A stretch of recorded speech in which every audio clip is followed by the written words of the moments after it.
Okay, this is Dr. Maury with Uncivilized Vitality. That's out of the way, so the entry's going, so I can just do the teachings. So this month we're going to talk about, because the Fieldcraft 101 is kind of our flagship.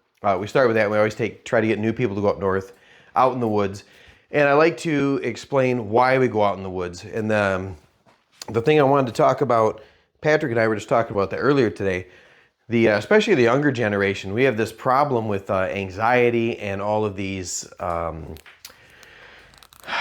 over therapeutic treatment of everything that used to be just sort of move past that because it was just the norm. It's your children's are picky eater, but now they have an eating disorder, or they don't really behave. They're just kind of wild, but now they have oppositional defiant disorder. So we're sticking too many labels on too many things, and it's not helping. And one of the problems is the more civilized we get and the more labor-saving devices we use, the less stuff there is to do. So your mind's got nothing to do but ruminate. All right? Your mind ruminates, and that word should remind you of, well, what should it remind you of? What kind of animal? A cow. A cow, right? Cows ruminate, deers ruminate. That means the kind of the dumb animals that just stand there and chew grass all day. Just chew and chew and chew and chew. When you get rumination disorder, you're just thinking about things all the time. You can't shut your mind off.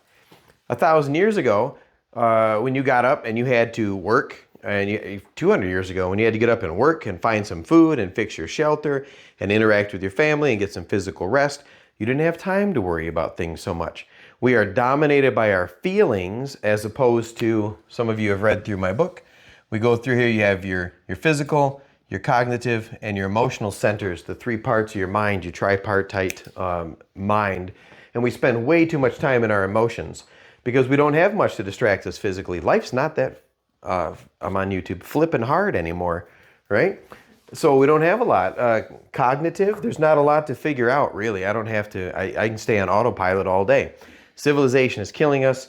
And uncivilized vitality, the reason we go out and do the fieldcraft is, as some of you experience this when you get out there, you can get up at 7 a.m. in the morning, and then the next thing you know, it's 8 o'clock at night and we're sitting down to eat. You haven't eaten all day. You haven't looked at your phone all day. You've just been moving around all day having fun, and you didn't know the whole day went by. But it still feels like one day up there sometimes can feel like a week by the time you get home. You come home, you're like, I feel like I've been gone a week. Because you finally get into mindfulness, you're forced to live in the moment, and it's almost impossible to ruminate when you're up camping.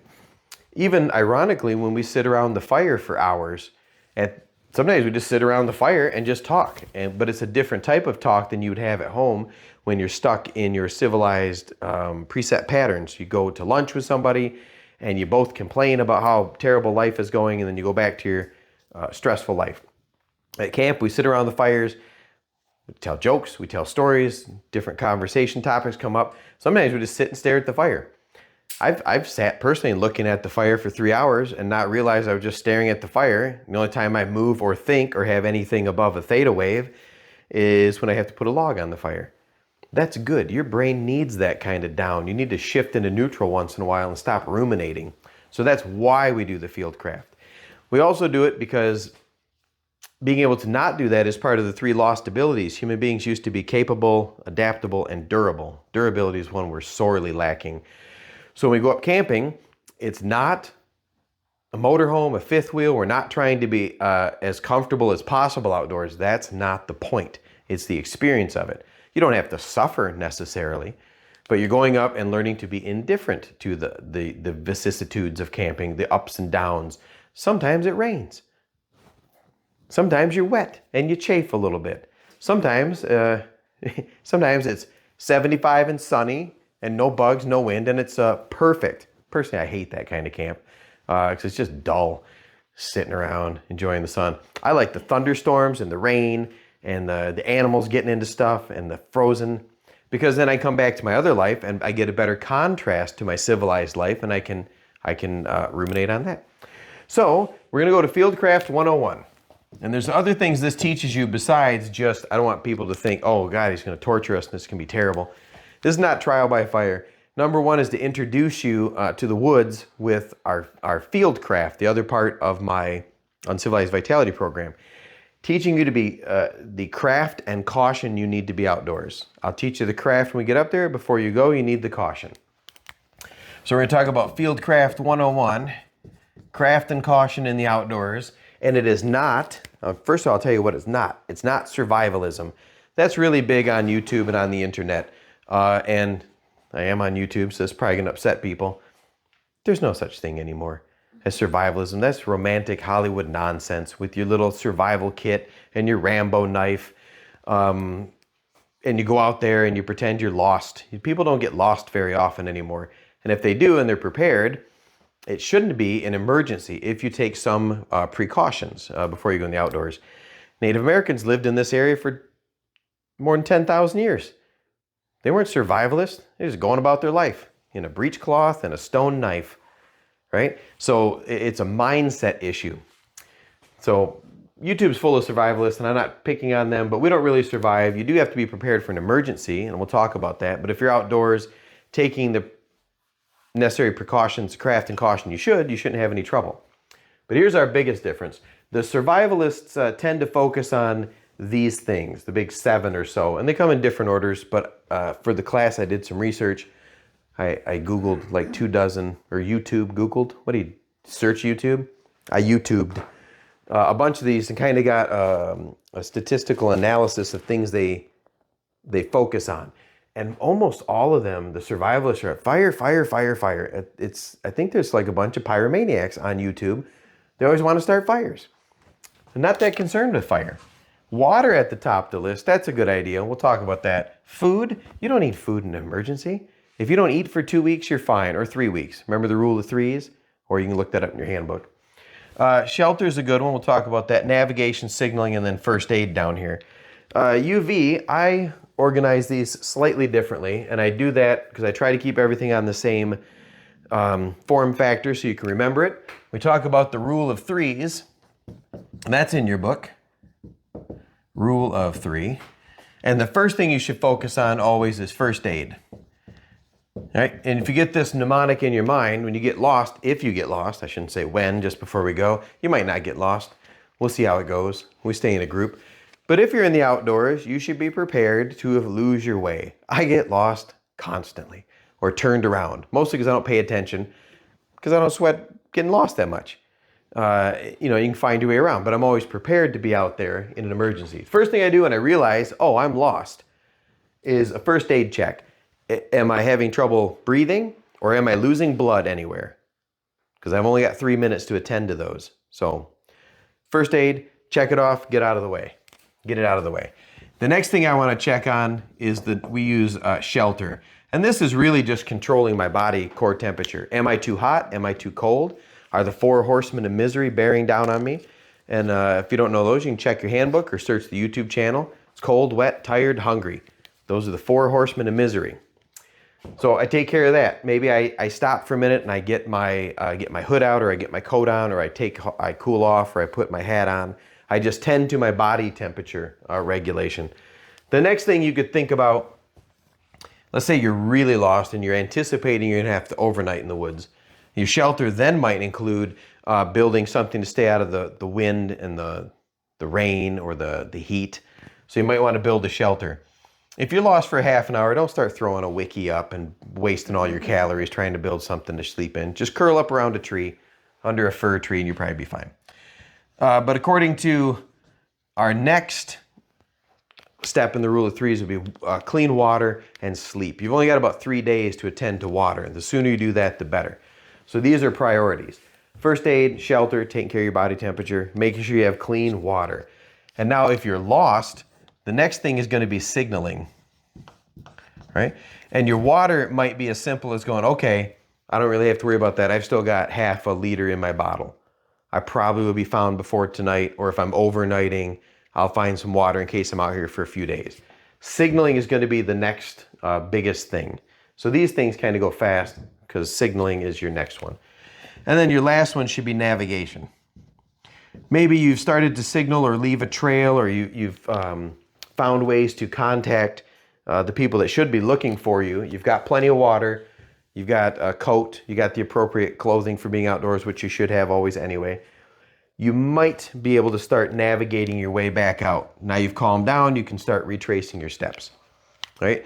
So we're going to go over our lost and found kit tonight, and it's built around this idea. We issue these at 101, so everybody that gets there will get one to keep on their body, keep in their pocket or tied to their belt. You'll get a laugh kit, and I'll show you Laugh Kit 2.0 that's coming out pretty soon. And then nowhere on here is food or water. YouTube, the survivalist, is always about, well, I have 16 ways to start fire, and snack gels here and extra food here.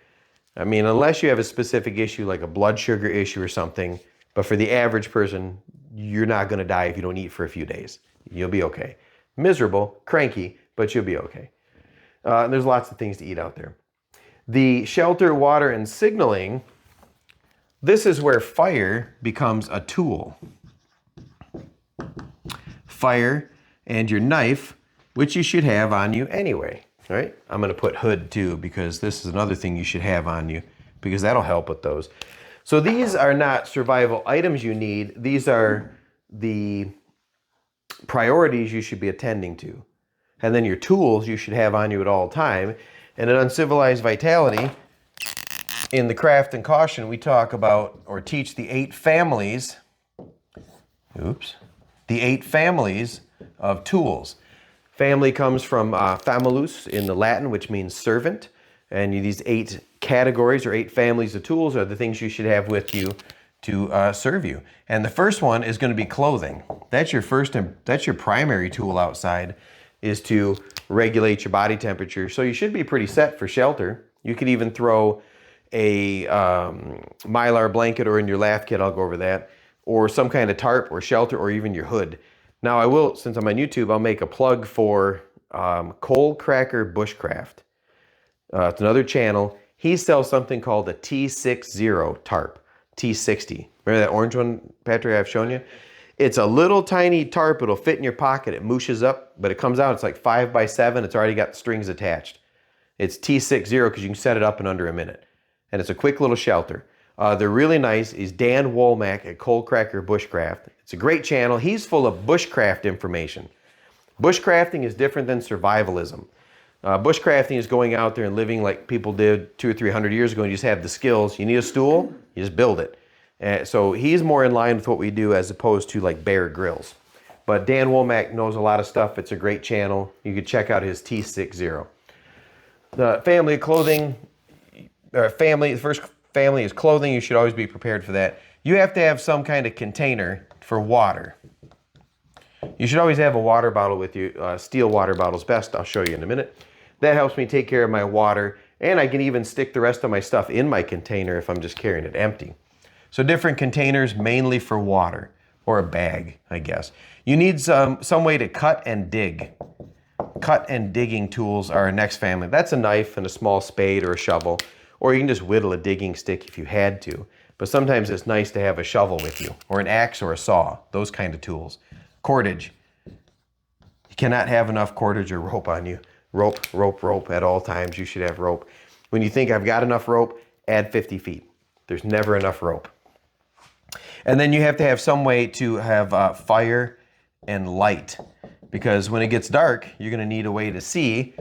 If you're lost, you could just kind of sit down. Plus, fire and light help us signal to others. But that's our next family of tools. Then we have the sling and spear. These are tools that help us hunt or defend ourselves. And it's literally the sling and spear, the archetypes, but the handgun is better at this point. So you can go out with a sling and a spear if you want to. I do sometimes, but I also have a pistol to protect myself or to find something to eat. Then this family is called salt and needle. These are the little items you use to care for yourself or your gear. So literally salt and then a needle or needle and thread, so I can repair my gear.